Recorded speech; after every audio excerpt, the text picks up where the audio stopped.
Après mon baccalauréat, j'avais une seule idée en tête, trouver une formation où je n'aurais plus à faire les mathématiques, car cette matière m'avait littéralement traumatisé comme beaucoup de personnes. Dans cette vidéo, je te montre 4 formations, 4 bonnes formations que tu pourras suivre après le bac pour échapper aux mathématiques. Avant de commencer, je passe beaucoup de temps à préparer et à créer mes vidéos. Abonne-toi et laisse-moi un like pour m'encourager et rendre mes vidéos plus visibles sur YouTube. J'ai reçu pas mal de messages d'élèves et d'étudiants qui, comme moi, galèrent avec les mathématiques et souhaitent s'en éloigner en trouvant une alternative. Personnellement, j'ai vécu les mathématiques comme une punition durant mes études.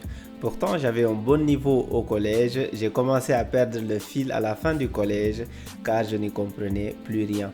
Le paradoxe, c'était que j'étais bon dans les autres matières scientifiques comme physique, chimie et sciences de la vie et de la terre. J'ai donc choisi de suivre un parcours littéraire au lycée pour me débarrasser de mes problèmes en mathématiques. Mais ce que je ne savais pas, c'est que les mathématiques, on ne s'en débarrasse pas aussi facilement. Oui, car même au lycée, j'ai continué à subir les déceptions avec cette matière. J'ai donc décidé d'accepter mon sort et de faire en sorte de compenser les maths par les autres matières.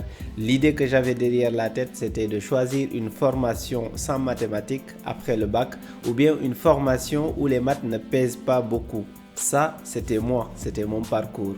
Pour t'aider, j'ai une question à te poser avant de te donner une liste de formations que tu peux suivre sans les mathématiques.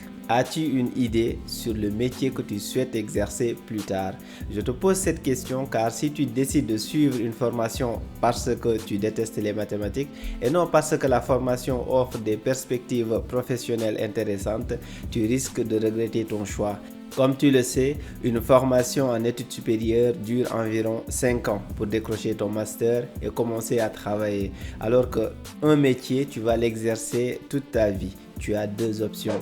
Faire un métier que tu n'aimes pas toute ta vie parce que tu détestes les mathématiques ou bien accepter de galérer en maths pendant 5 ans et t'en débarrasser pour le reste de ta vie. Seul toi a la réponse à cette question. Seul toi sais comment tu envisages ton avenir. Tu es le seul capable de le construire. En attendant que tu aies une réponse à cette question, voici une liste de 4 formations que tu peux suivre sans les mathématiques.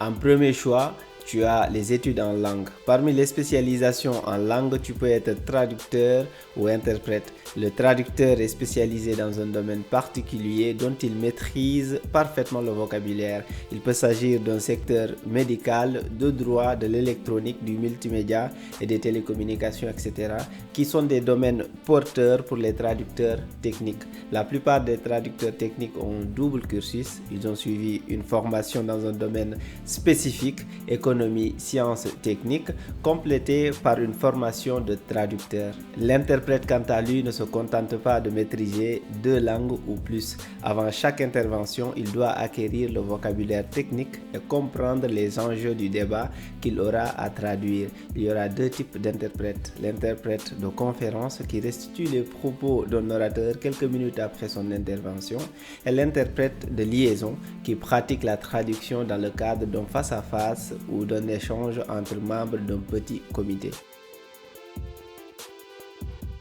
La deuxième option, c'est les filières artistiques. Parmi les métiers de ce domaine, tu peux devenir directeur artistique. Dans le domaine de la conception, le directeur artistique réalise un support de communication visuelle sous forme de dessin graphisme, mise en page, mise en volume. Il peut également créer des messages publicitaires sous une forme écrite, graphique ou audiovisuelle. La troisième option de cette liste, ce sont des études en droit et sciences politiques. Tu ne vas pas faire de mathématiques. Il y a plusieurs débouchés en droit et tu les connais sans doute. Pour les plus connus, tu as avocat, magistrat, juriste d'entreprise et j'en passe. Si tu souhaites avoir plus de détails sur les débouchés en droit ou sur tout autre débouché ou parcours, tu peux télécharger gratuitement l'application Guide Études qui est disponible sur Play Store et Apple Store. Cette application te donne toutes les informations dont tu as besoin pour faire un bon choix d'orientation, quel que soit ton parcours. La quatrième et dernière option de cette liste, c'est de faire des études en lettres et communication. D'ailleurs, tu peux trouver des débouchés intéressants en communication comme celui de chargé de communication. Il s'assure de développer la communication d'une entreprise par exemple avec un large public. Il travaille sur l'image et la notoriété d'une entreprise en mettant en place divers moyens et outils de communication pour informer le public sur la marque et les produits qu'il représente. C'est lui le responsable de la communication interne et externe de l'entreprise. Bien évidemment, il y a d'autres formations que tu peux faire sans mathématiques, mais ces 4 exemples suffisent pour illustrer cette vidéo. Après t'avoir partagé cette liste de formations que tu peux suivre et où il n'y aura pas les mathématiques, ce que je voudrais savoir, c'est est-ce que ces formations te conviennent? Est-ce que pour toi, elles peuvent t'offrir les meilleures perspectives professionnelles que tu souhaites pour ton avenir? Laisse-moi tes réponses en commentaire et on pourra en discuter. Par ailleurs, voici mon avis et mon conseil pour toi qui galères en maths et qui souhaite trouver une formation intéressante qui te permettra de trouver un emploi après ton diplôme. Les galères en maths, j'en connais quelque chose. Une mauvaise note peut te plomber ta moyenne semestrielle ou ta moyenne annuelle. Toutefois, il arrivera un jour où tu ne feras plus les mathématiques comme tu le fais à l'école ou à l'université aujourd'hui. La liste de formations que tu peux suivre sans maths, pour dire vrai, n'est pas assez attirante et ce ne sont pas toutes des formations qui te permettront de trouver un emploi rapidement après ton diplôme ou d'exercer des métiers qui payent bien. Si tu fais ton choix parce que tu crains les mathématiques, tu te tires une balle dans le pied. Tu limites tes options sans réfléchir sur les débouchés, sans te poser la question à savoir si tu aimes ces formations ou si tu trouveras un emploi avec ces formations. Ce que je te conseille, c'est de mener cette réflexion dans le sens inverse. Avant tout, tu dois te fixer des préférences. C'est le plus important. Tu dois savoir ce que tu veux faire plus tard, quelle formation tu veux faire pour quel métier. Tu dois savoir ce que tu veux. Pour cela, tu peux utiliser l'application Guide d'études qui te présente toutes les options que tu as en fonction de ton parcours, mais aussi tous les débouchés. Cela te permettra d'avoir une vision exhaustive sur ce que tu peux faire avec ton bac, les différentes formations, mais aussi les différents débouchés. Ensuite, tu dois déterminer si les maths seront un obstacle dans la formation que tu as choisie. Autrement dit, si les mathématiques sont dominantes dans la formation que tu souhaites faire. Si elles ne sont pas dominantes, c'est super, tu vas avoir un boulevard pour atteindre tes objectifs.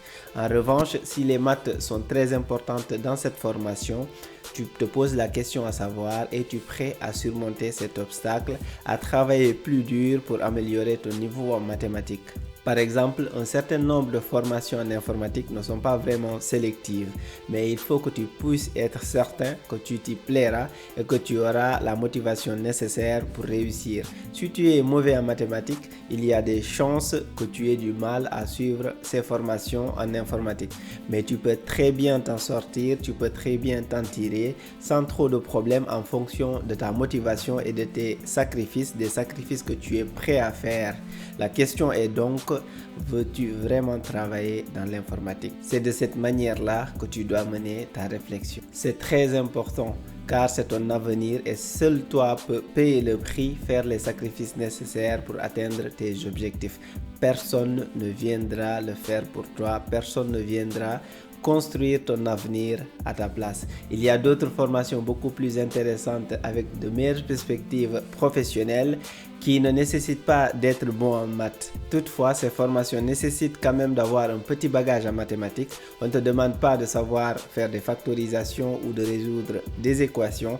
On te demande juste d'avoir de la logique. Tu pourras tout de même compenser les maths par d'autres matières dans ces formations. Si tu souhaites que je fasse une vidéo dédiée de ces formations, dis-le moi en commentaire en m'indiquant le domaine qui t'intéresse. Pour ma part, je n'aimais pas les mathématiques, mais je savais que pour suivre la formation que je souhaitais, il fallait faire les maths et par conséquent, j'ai choisi de faire des efforts même si les notes ne suivaient pas toujours. Cela ne m'a pas empêché d'avoir mon diplôme et de trouver un emploi. Aujourd'hui, les maths sont derrière moi et je ne regrette pas mes choix. J'espère que cette vidéo t'a plu. N'hésite pas à liker et à t'abonner pour me soutenir. Merci et à très bientôt.